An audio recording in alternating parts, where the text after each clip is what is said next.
Hi, today is December 19th, 2024. We will talk about NumPy vectors, matrices, and arrays. NumPy is a very important package in Python because it provides some very important data structures in machine learning, such as vectors, matrices, and tensors. So first, let's see how to create a vector. We need to load the NumPy package first. To load the package, we use this kind of grammar. Import the package name as a shortcut name for the package. We usually create an abbreviation for a package when we load the package because later on we need to refer to the package name whenever we call a function from the package. So to save time and effort, we usually create an abbreviation first. For NumPy, a commonly used abbreviation is NP. So we just follow the convention. First, let's create a row vector. We can just use NumPy's array function.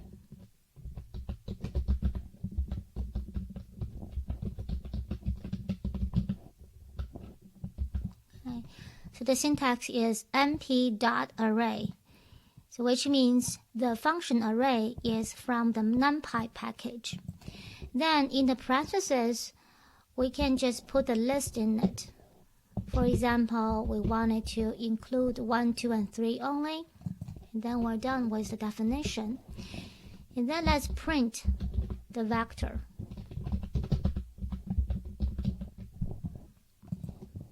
So see, a row vector in NumPy is very similar to a list. However, there is no comma in between any two values.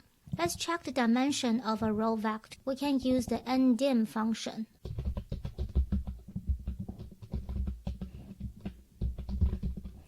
So this is a method associated with NumPy arrays. Let's check it. 1. So a row vector is a one-dimensional array. How about column vectors? So suppose we want to create a column vector with 1, 2, and 3 in it. We should do the following.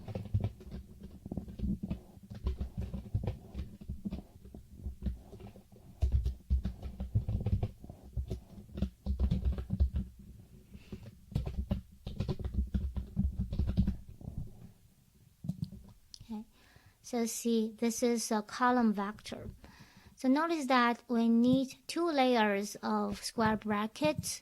So each element is assumed to be a row of the column vector. We need to use a square brackets to denote that it is a row in the column vector.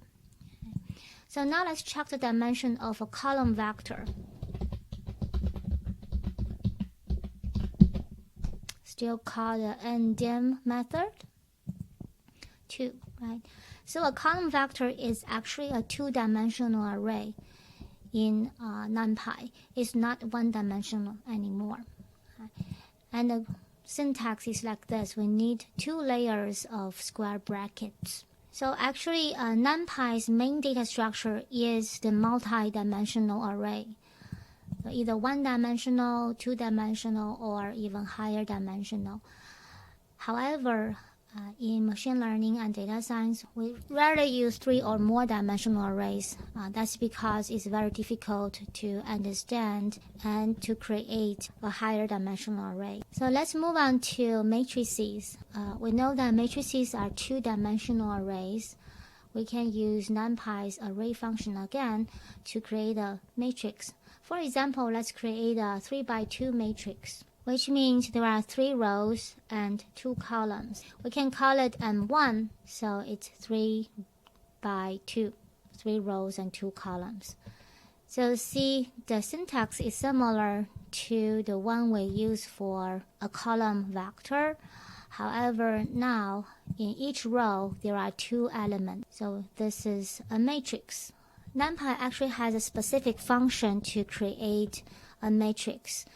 The function is called mat, M-A-T. So we can actually we copy the code above and call it M2. So we can change the function's name from array to mat.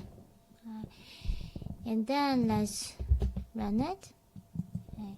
So see, it works. So although the mat function is available in NumPy, it is recommended to use the array function instead.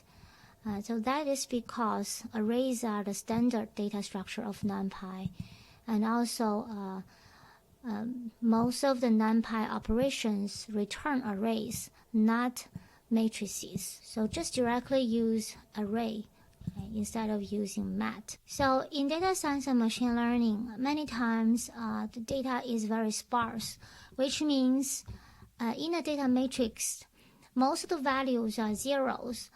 There are only a few non-zero values. So in this case, it will be more efficient to represent the matrix using some other formats. For example, consider the following sparse matrix. Okay, so it's a 3 by 10 matrix, but only 2 values out of the 30 are non-zero. So you see we have a 1 here, a 3 here. So how to make it a compressed sparse matrix? We can use a function from the SciPy package. So let's first import the package and the function. So we actually will import the function directly from SciPy import sparse. So this is actually not one function, it's a family of functions. We will use one function from this family. And we will do the following. Let's call it M3 sparse. And then the function is called CSR underscore matrix.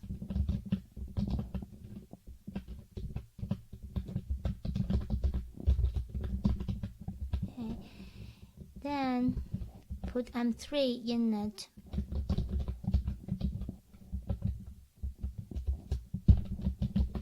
So let's run it. You see, this is how it looks like. So this is the M3 sparse function. So instead of showing all of the details of a matrix, it only shows the coordinate and the value of each non-zero element. Notice that 1 is in the second row and second column.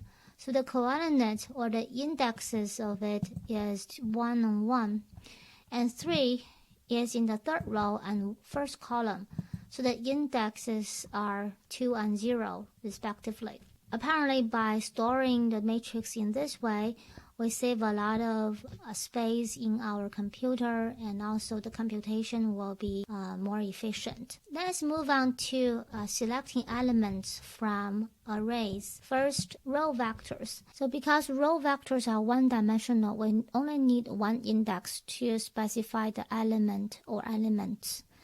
So for example, we define a row vector v1 with 6 numbers. So let's try to extract the first element of v1. We can also use the square brackets to extract single values. And because NumPy arrays are also 0 indexed, the first element has index 0 instead of 1. If we want to select every element up to and including the third element, we can do the following.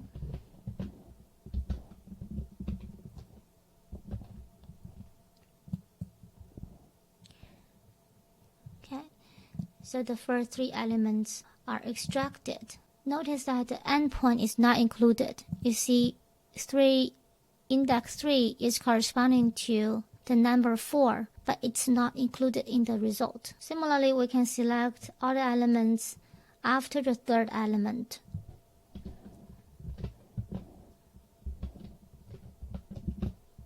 So this is included. So index 3 is corresponding to 4. So this is exactly the first element after the third element. Then let's move on to matrices. Since matrices are 2-dimensional, we need to indicate both the row and column indices of the elements to be selected. So now we create a new matrix called M4, which is a 3 by 3 matrix.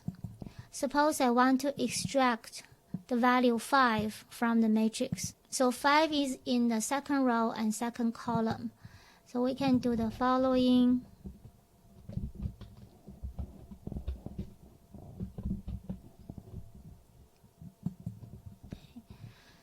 So because, index 1 is corresponding to the second row, and second column.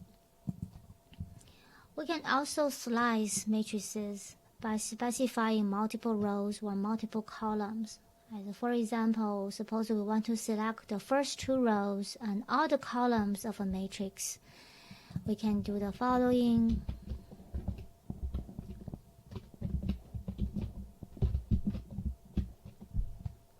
Column means everything, okay? And column 2 means the first 2 rows starting from 0 and then 1 and 2 is not included. So first 2 rows and other columns. Similarly, we can also select all rows and the second column.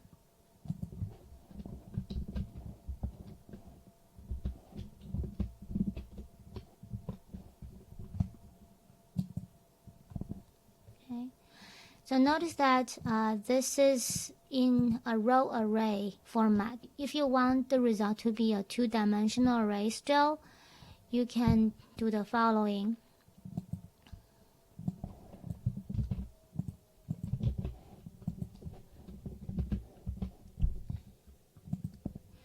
So see, then we still have a 2-dimensional array or a matrix. Okay. Just it only has 1 column. To describe the features of a matrix, such as the shape, size, the dimension, we can use some built-in methods in Python. For example, we create a new matrix, M5, which is a 3 by 4 matrix. And then let's check the shape of it.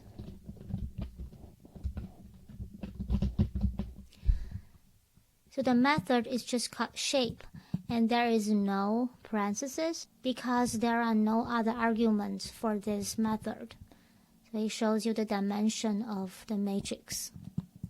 We can also check the size of a matrix. What is the size of a matrix? Let's see. 12. 3 times 4 is 12. So the size is actually the number of elements or values in a matrix. And lastly, we can still check the dimension of a matrix.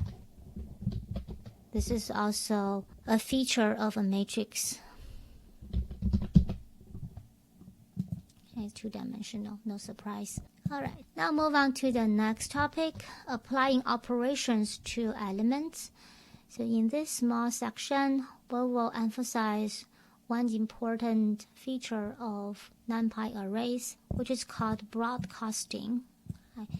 So NumPy arrays allow us to perform operations between arrays, even if their dimensions are not the same. So for example, if we want to add 100 to each element of M5, M5 is this matrix, just add 100 to each element, then we can just do the following.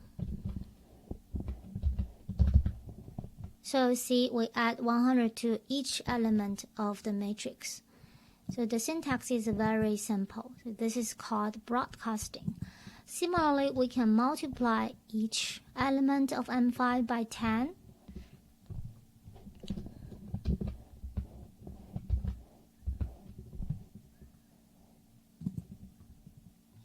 It's similar to R actually. Next section, we'll see how to calculate some basic summary statistics of an array. So first find the maximum and minimum values. We can use NumPy's max and min functions. For example, we know that M5 looks like this, right? Let's print M5 to remind us how M5 looks like.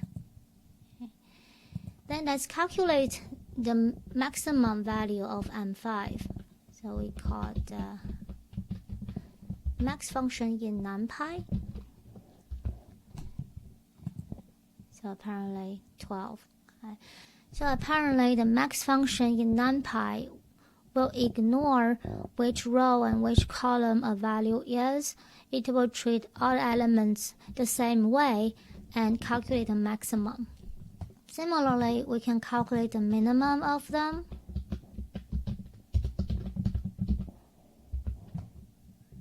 And there are some other useful functions in NumPy. For example, mean, variance, and standard deviation. Let's see.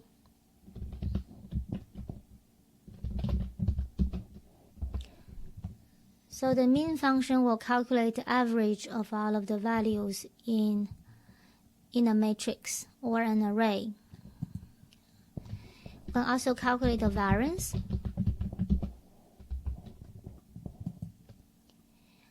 And standard deviation.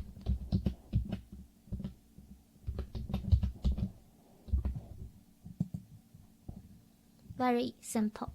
Right? Sometimes for matrices, we're interested in summarizing the data along the rows or columns. So we just need to add the axis argument in each function to specify how the calculation should be performed. For example, suppose we want to calculate the maximum of each column in M5. We can do the following. So we first print out M5 to better understand the operations. So suppose we want to calculate column maximum.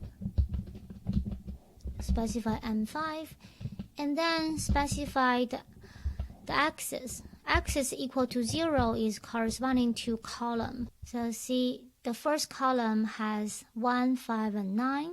The maximum is 9, right? Similarly, the second column has 2, 6, and 10, so the maximum is 10, etc. So just remember, in NumPy, axis equals 0 means we are doing the calculation along the column.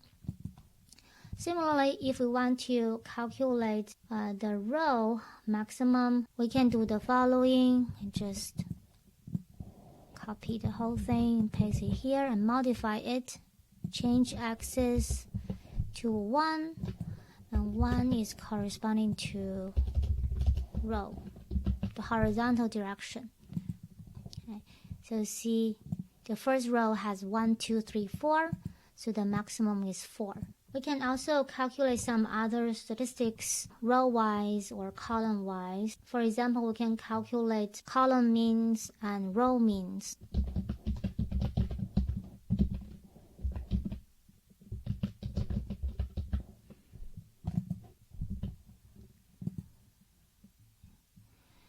Let's see, 1, 5, and 9. The mean is 5. Okay.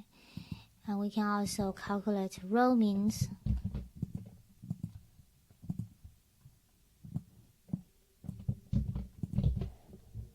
Change the axis to 1. Okay, so let's see. Next are reshaping arrays. Sometimes we want to change the shape of an array without changing the elements. So let's first take a look at M5 again. Suppose we want to change it to a 4x3 matrix. We can do the following.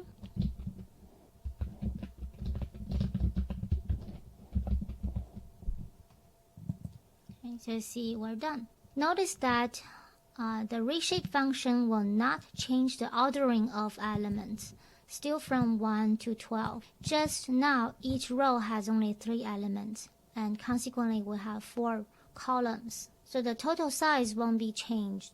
By the way, the reshape function will not change the original matrix M5. Let's check after applying the reshape function how M5 will look like.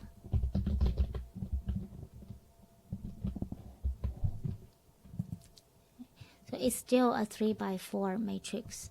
So if you want to save the result, you can give a new name to it. For example, we can call it M6. And then if you print M6, it will be a 4x3 matrix. A very useful argument in reshape is -1. So this means as many as needed.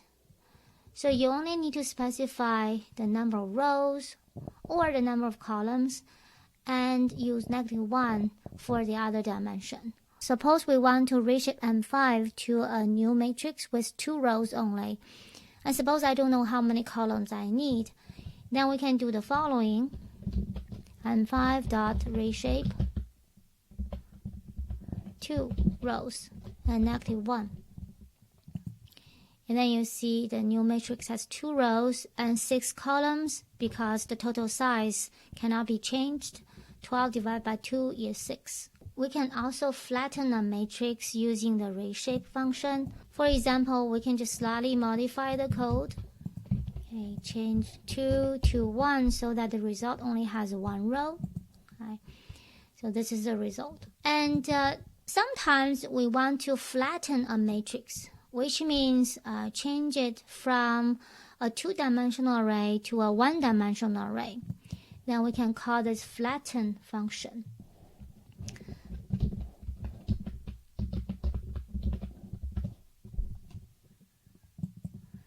And then we have a 1-dimensional array. So what's the difference between the result of the flatten function and the result of reshape 1, -1? If you pay attention to the 2 results and compare them, you see that there are 2 layers of square brackets in the result of reshape, but only 1 layer of square bracket in the result of flatten, which means the result of the reshape function is still 2-dimensional. It's a matrix, but it only has 1 row. But the result of the flatten function is a 1-dimensional array. You can check the dimension if you want. Now the last topic is transposing a vector or matrix. So let's see one example. Let's first print M5 again.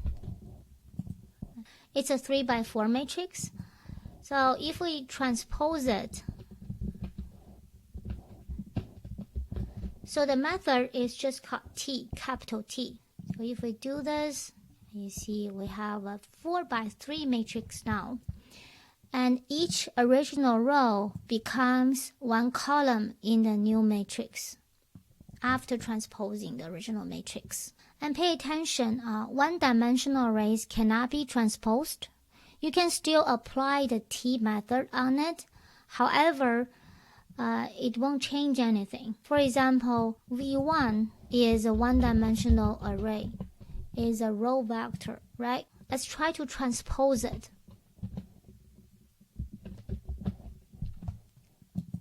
Okay, you see it's still a 1-dimensional array. It won't be changed. However, if you have a matrix with only 1 row, then you can transpose it to a matrix with only 1 column. For example, let's define a new vector, call it V3, and then let's print V3. So this is a row vector still, but it is 2-dimensional. Then it makes sense to transpose it. Now we have a column vector with 6 elements. So this is basically a matrix still with only 1 column. Alright, that's all for today's video. Next time we will talk about packages, how to install a package in Jupyter Notebook and how to import packages. There are different ways to import a package and the functions of a package, and they are slightly different.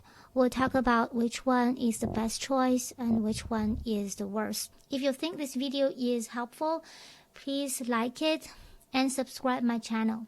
See you next time.